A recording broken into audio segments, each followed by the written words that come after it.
Hello YouTube! Welcome to Logan's Aquatics. Today I'll be discussing mangroves. In particular, two different ways on how to grow them. What you're looking at right here is a red mangrove propagate. Normally these are given off from November to December, and here in Florida they litter the beach. There's so many of them. I managed to find these guys about a month ago. These particular plants were planted, I'd say 2 weeks ago. As you can see, I'm already starting to get roots on all of them, all looking good. Growth tip, let's see, this one is getting a little bit of action going on. Everybody else not doing much. Those are planted in soil, which is one way to grow, and then the second way is this right here, which I just have them in water. It's the same individual, got it just as long as the others. If you notice, there's a difference in the roots.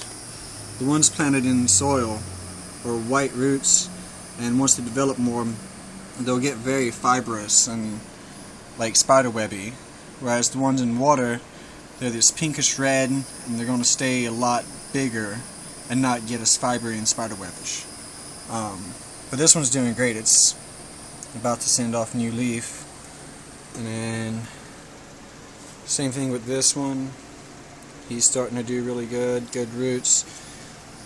And I have this one right here that's been growing for a while. As you can see, good root system, 2 leaves. But whenever you grow them into water like this, the roots are going to be much larger and thicker.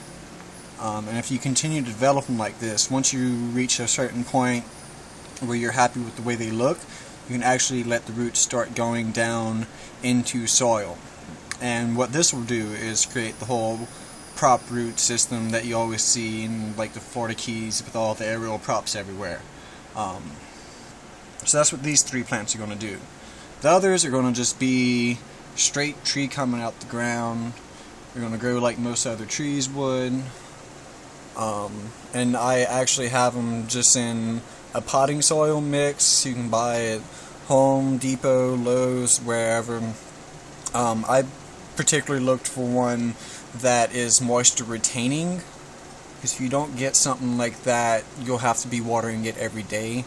The roots have to stay moist. That's the #1 key. Just keeping the roots moist, giving them light, giving them warmth. They love light and warmth. But if I wouldn't have gotten the moisture retaining soil, I'd been watering every day. As it is, I'm watering like 3 times a day. Oh no, I'm sorry, 3 times a week. And they're, as you can tell, doing pretty well. I'm actually pretty happy with how fast they're growing. But mangroves are really easy to care for. Lots of people look at mangroves and get like kind of intimidated, like they're not sure all about them, or they're really complex. I've seen videos of people having them in their refugiums, saltwater aquariums, and crazy elaborate systems. They don't need that. They're not a very complex plant. Like, they do have special requirements, like having the roots always wet or moist, and you can grow cool aerial prop roots, but you don't have to. You can just have a very simple setup and just stick it in a pot of potting soil and put it in your house and have a house plant. And this is actually going to probably happen to these.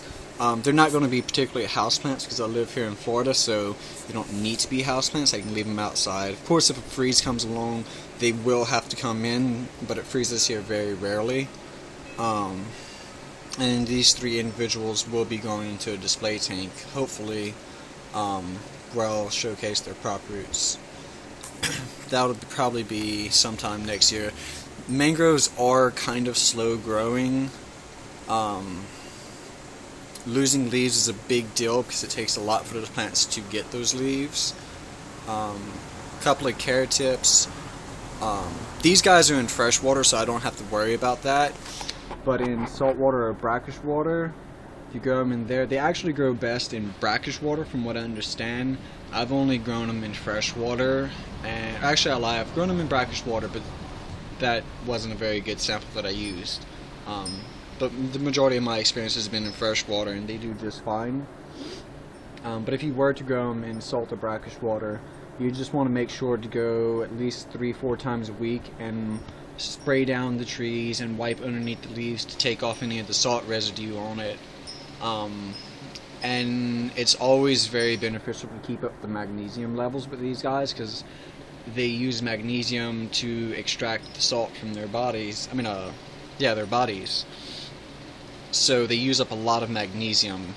If you have them in a reef tank, you'll pretty much need to supplement magnesium daily, because they will strip the water of magnesium within 3 days, but every day, the first day, they drop it dramatically, which in a reef tank, that's not okay, because you have other things that need that magnesium also.